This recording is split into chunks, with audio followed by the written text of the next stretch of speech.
Radhe Radhe everyone. आज की video में मैं आपको निर्जला एकादशी की व्रत कथा सुनाऊंगी। निर्जला एकादशी की व्रत कथा सुनने के लिए हम 1 लोटा जल लेंगे। अपने सीधे हाथ में फूल या तिल लेकर हम निर्जला एकादशी की कथा सुनेंगे। तो चलिए कथा शुरू करते हैं। एक समय की बात है, भीमसेन ने व्यास जी से कहा, भगवान युधिष्ठिर, अर्जुन, नकुल, सहदेव, कुंती तथा द्रौपदी सभी एकादशी का व्रत करते हैं तथा मुझे भी ये कार्य करने के लिए कहते हैं। मैं कहता हूँ कि मैं भूख बर्दाश्त नहीं कर सकता। मैं दान देकर वासुदेव भगवान की अर्चना करके उन्हें प्रसन्न कर लूंगा। भगवान मुझे कोई ऐसा उपाय बताएं कि मैं बिना व्रत किए, बिना काया कलेश के ही एकादशी व्रत का फल प्राप्त कर लूं। इस पर वेद व्यास जी बोले, भीमसेन, यदि तुम्हें स्वर्गलोक प्रिय है तथा नरक से सुरक्षित रहना है तो दोनों एकादशियों का व्रत करना होगा। भीमसेन बोले, हे देव, एक समय के भोजन करने से तो मेरा काम न चल सकेगा। मेरे उदर में वक्र नामक अग्नि निरंतर प्रज्वलित रहती है। पर्याप्त भोजन करने पर भी मेरी शुभदा शांत नहीं होती। हे ऋषिवर, आप कृपा करके मुझे ऐसा कोई व्रत बताइए जिसके करने मात्र से मेरा कल्याण हो जाए। व्यास जी बोले, हे भद्र, ज्येष्ठ मास की एकादशी को निर्जला व्रत कीजिए। स्नान, आचमन में जल ग्रहण कर सकते हैं। अन्न बिल्कुल भी ग्रहण नहीं करना। अन्न आहार लेने से व्रत खंडित हो जाता है। तुम जीवन पर्यंत इस व्रत का पालन करो। इससे तुम्हारे पूर्वकृत एकादशी व्रत के अन्न खाने का पाप समाप्त हो जाएगा।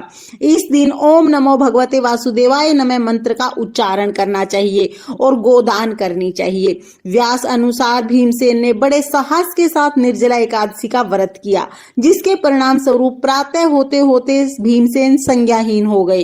तब पांडवों ने गंगा जल, तुलसी, चरणामृत प्रसाद देकर उनकी मूर्छा को दूर किया।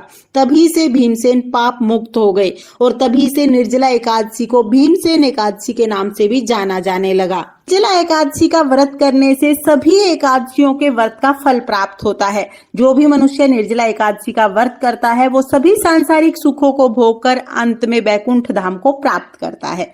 ये थी निर्जला एकादशी की व्रत कथा। हम एक गणेश जी की कथा सुनेंगे। एक बार एक गांव में एक बुढ़िया रहती थी। बुढ़िया रोजाना गणेश जी का पूजन करती थी। रोजाना मिट्टी के गणेश जी बनाती, रोजाना गल जाते। बुढ़िया के घर के सामने एक सेठ की हवेली बन रही थी। बुढ़िया ने जाके कारीगर से कहा, कारीगर कारीगर, मेरे लिए पत्थर के गणेश जी बना दो।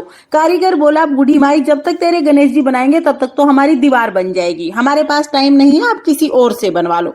बुढ़िया को बहुत बुरा लगा। बुढ़िया ने मन में कहा कि भगवान करे तुम्हारी दीवार टेढ़ी हो जाए। बुढ़िया ये कह के अपने घर आ गई।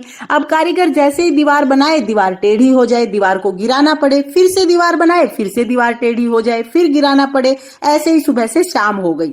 सेठ जी घर आए। सेठ जी ने कहा कि आज कोई काम नहीं हुआ है। तो कारीगर ने बताया कि सेठ जी काम तो बहुत कर रहे हैं लेकिन दीवार टेढ़ी हो जाती है। ये कह के कारीगर ने बुढ़िया की सारी बात सेठ जी को बताई। सेठ जी दौड़े दौड़े बुढ़िया के पास गए और बोले कि हे बूढ़ी बाई, मैं आपके पत्थर के नहीं सोने के गणेश जी घड़वा दूंगा, आप मेरी दीवार सीधी करा दो। ये कहते ही गणेश जी ने सेठ जी की दीवार सीधी कर दी। सेठ जी ने भी बुढ़िया के लिए सोने के गणेश जी घड़वा के दिए। हे गणेश जी महाराज, जैसे आपने सेठ की दीवार सीधी की ऐसे सबके काम सीधे करना, और जैसे बूढ़ी माई की मनोकामना पूर्ण की ऐसे सबकी मनोकामना पूर्ण करना। थी गणेश जी की कहानी। इस तरह से निर्जला एकादशी की कथा पूर्ण होती है।